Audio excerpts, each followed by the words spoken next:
No, the movie I'm talking about is called The COVID Killer. This movie is bad.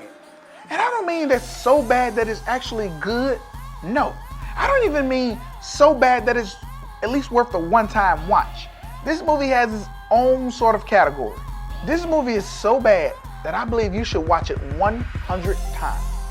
100 times so you can understand what sort of movie you should not try and make. This movie is without actors. And no, I don't mean that there's no people that's present in this movie, but you can look at this movie and see that these people are not actors. I'm not talking about amateur actors or incompetent actors. They are literally not actors in this movie. It's like the producer went and grabbed some people off the street, gave them a script, and basically told them to read it. Now, I can't stress how bad this movie is, but to sort of paint a picture here, there's a scene where they're trying to react the George Floyd situation. And while they're doing this sort of reenactment, there's a scene where the guy is supposed to be handcuffed, but the cuffs do not work. We are greeted with an extreme close-up of our actor holding his hands together and literally taking the cuffs, holding it around his wrist, and we're seeing all the movie magic spill out on the camera. I mean, the cuffs, for some reason, would not close, but yet we have an extreme close-up. Why do an extreme close-up if there's some sort of malfunctioning going on? I know you're probably thinking that I'm exaggerating, but no, this movie is atrocious. But I'm not done. There's a scene where a guy gets impaled.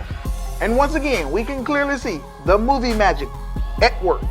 I mean, I understand if you don't have the budget for the prosthetics, but why? Why do you do an extreme close-up where we can see the blade literally come from up under the person's arm and the movie magic is spilled all over camera? And that is a rule that you don't break.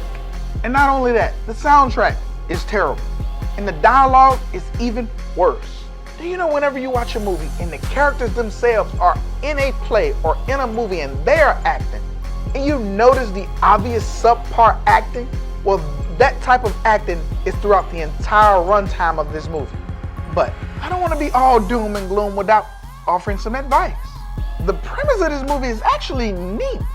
In fact, it could work in a really good, well-produced horror movie. And the story is basically telling us that with everybody wearing these COVID masks, it's easy for any sort of serial killer to blend in and commit crimes. And I don't know about you, but I think that's pretty genius. But it's the execution that bothers me. This movie lacked choreography, it lacked an FX team, and above all else, it lacked actors.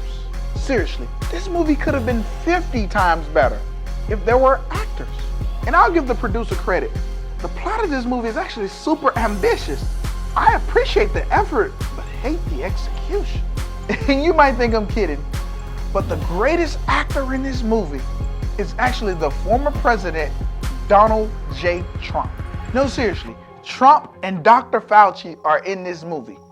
And if we were to use the first 30 seconds of this movie, we will say, wow, this is about to be something great. If you add in the plot that I told you about in that opening segment, you think you're in for a great movie. But after that, everything seems to fall flat on its face. That would be like LeBron James trying to throw me an alley-oop. I mean, in the beginning, it looks good, but the execution is going to be horrible. But in the end, that is what a disaster that the movie, The COVID Killer, truly is.